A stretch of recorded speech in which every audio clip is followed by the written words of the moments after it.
When it comes to diagnosing autism, did you know that noticing symptoms in girls is much more difficult than in boys?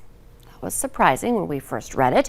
Joining us today with an explanation, we have Tiffany Topkin, the Executive Director of Empowering Kids Perham. Welcome back to the show. Good morning. Thanks for having me. I think this is going to be an interesting conversation because I feel like there's a lot of focus, and probably rightly so, of autism in boys. But today you want to focus a little bit more on diagnosing autism in girls and why it may be more difficult. Can you start with that? Yeah, so it really can be kind of a complex thing. If you look at the first slide, just in general, social norms and stereotypes do play a role in identifying boys versus girls. So boys are 4 times more likely to be identified than girls. Diagnostic tools have been refined and valid and developed for boys. Externalizing behaviors are often exhibited in boys. Cognitive delays are also noticed sometimes, which helps if identifying a girl. And girls often engage in this thing called social camouflaging or masking, where they may be interacting, or it appears on the surface as though they're interacting, but they're really using phrases or quotes from movies or other friends that they see interacting that they've practiced. And oftentimes girls are misdiagnosed. If a girl is maybe exhibiting a meltdown, it might be expected with social norms that she's dramatic or she's just having a meltdown, or sometimes there's bad parents. A lot of people have heard that before too. So there are just some reasons why there's differences between boys and girls. It makes sense that there would be differences, but I feel like boys and girls kind of get all wrapped into just how boys present versus how girls present. Yes, exactly. And so in looking at the 2 areas of autism, it's social communication and interactions and restrictive and repetitive behaviors. So specifically for girls, girls might exhibit these things: copying words and phrases of others, following others' conversations or plans, struggling with novel questions and engagements, struggling to identify nonverbal social cues. As girls are often identified way later in their development, such as in their teens or early 20s, they may struggle with things like gossiping or different friendship things that begin to happen in adolescence.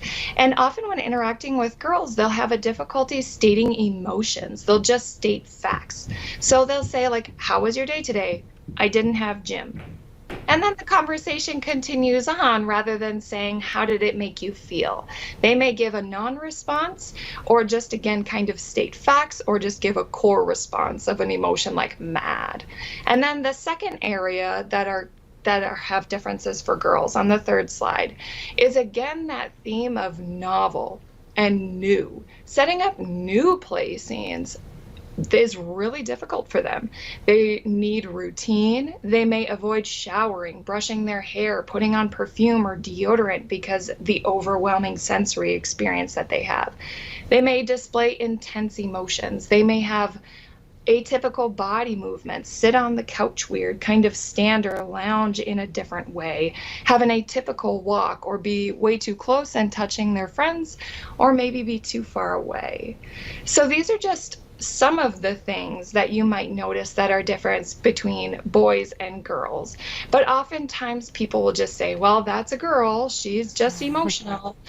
And that's not always the case. Yeah, that's like opening up a whole nother can of worms there, right? When you say that's just how girls are. No, not the case.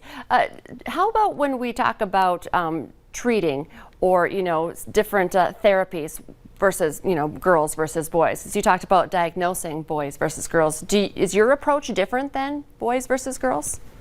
So our approach it takes into consideration all different factors of the individual. So we look at their home life, we look at their preferences, we look at their sensory integration and how things are working, and then we tailor our approach for the individual based on all of the different factors of their life. There's not necessarily a boy versus girl option. We really like to take an individualized approach to our treatment. Do you feel like starting this conversation and helping parents, you had great, things to look for, that we could maybe see more girls diagnosed? Because I feel like you said, 4 times more boys are identified. Yes, and that's exactly what some of the research is discussing too. And some of the limitations of the current research is that the pools of participants are males because there are so few females that are currently diagnosed that they're not often included in the research. And so it's not until clinicians become more aware and more well researched and there's more diagnoses that the prevalence rates could possibly increase. That's interesting. How can people get a hold of you if they have more questions or would like to learn more? So we have a Facebook page, we have an Instagram, and always going to Google and just typing in Empowering Kids Perm will get you to our website with lots of information and contact phone numbers and emails as well. Tiffany, as always, thank you so much for your time today. Yeah, thanks for having me.